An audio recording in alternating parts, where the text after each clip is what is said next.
England obviously beat Spain last night in the Women's Euros to go back to back. What do you think that'll have an effect on the growth of the game back home on the Isle of Man? Oh yeah, definitely. I mean, it was a great tournament. It was a really traumatic tournament, which I think keeps more and more kids and more girls involved and watching it with the parents and things like that. And yeah, from what I've seen, even since group games, never mind, the semis and the final on social media and things, the amount of kids that are watching it, the amount of parents that have put photos up of, like family games or little England parties and things like that. So yeah, I think the interest on the island has been huge. And then with England actually winning again, everybody's so excited about it. There's, a kids tournament on today, the bowl, and you heard them talking about it this morning when you came in, boys and girls, which is lovely to hear. I know you've not been at the FA for obviously the last for 4 years since the Yeah. last Euros, but do you know if there was an increase back then? Is that something that you're talking about in the FA? Is that something that you've been you're aware of? Are you expecting more participation? Are you going to look to put on more tournaments? How can you take advantage of this, I suppose? I think it's more just to keep that excitement going and show the children and their parents the benefit of playing football. I know that on a whole, since the last Euro, so since 2022, girls playing football, more than doubled. And, that was, in the UK. But for our actual figures over here, it's not something we can actually look back on, like registration wise. But as far as teams go and clubs who have girls playing there, that's definitely increased. We've had our school tournaments on where we've gone from kind of scratching around for teams to enter to last year and this year having 25 girls only teams involved. Same with the Manx Youth Games, that's just the numbers are increasing each year. So I do think there's work involved to keep that going, which, we're planning to do at the FA. Like you've just said there, we will put on more tournaments. That's in the plan anyway, but then also work with the clubs to try and encourage the clubs to have more opportunities for girls to play, and then support the clubs that already have girls there to show how we can support them further to bring more girls into the club and also look after the players that they already have. Are there many clubs on the island that offer football for young girls? Are you looking to be able to get a young girl league, I suppose? Is there a plan in mind, I suppose, for an increased girls football on the Isle of Man? Yeah, definitely. So we have a few clubs that already offer girls football and girls only teams. We're probably looking at about a third of the island's clubs offer girls football.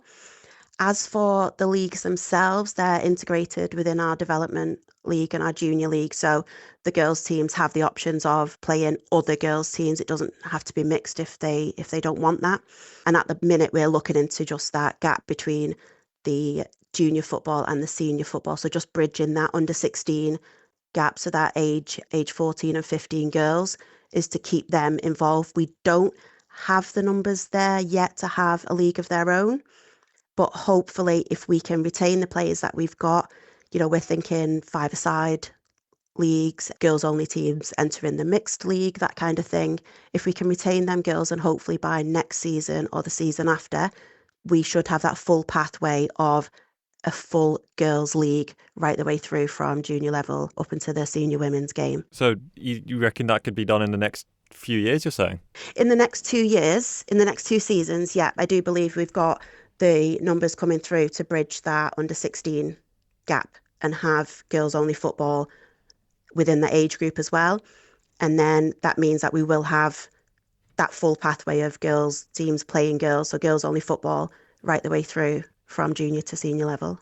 Obviously, the England result will be, I imagine, will be helpful towards that as well. But do you think the Isle of Man senior women's silver medal in Orkney at the Island Games will also be beneficial? Do you think those two things could enable that vision to come true in 2 years' time? Oh yeah, without a doubt. We have, our there was a lot of interest in the player profiles that we did for the teams before Orkney. We've had a couple of schools in touch asking for copies of them that they can give out to the children and things like that. So there was that excitement even before our national team went to Orkney. So to then come back with a silver medal, and find that the children at school had been watching and listening to the games. There was so much excitement on the island. I think it's really added to that push that we needed for the female football. So you've got, the children on the island that are looking up to their local heroes, our national team, and then also seeing, England on the TV, winning a trophy as well. Like they're surrounded by this excitement at the minute, and we're in this really great bubble, local to the Isle of Man and also nationally with England. So I think that'll improve the girls' football on the island like massively. I think these girls are really seeing what they can achieve. With our national team, they weren't even originally selected for the Island Games. To be a third reserve, to feel like they're not going to be at the games and to then come back with a silver medal was amazing. And I feel like the whole of the island bought into that, and then that's filtered down to, to the clubs, to the children, to the girls involved, and even, our female players who have seen the social media posts of everything going on at Orkney and how they'd love to be involved. It's kind of passing down through the generations there. But yeah, I do think that'll really, really improve the football on the island. That would be amazing, wouldn't it? Is there anything else? Yeah.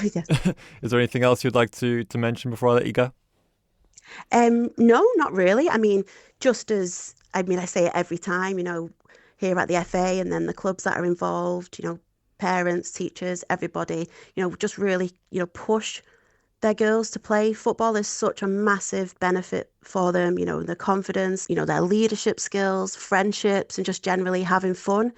So if you are interested in your daughter, your niece, anybody playing football, get in touch. We've got so many different options that isn't necessarily, joining a club straight away. We've got fun sessions with our Wildcats. We've got the Manx Youth Games that'll be starting again.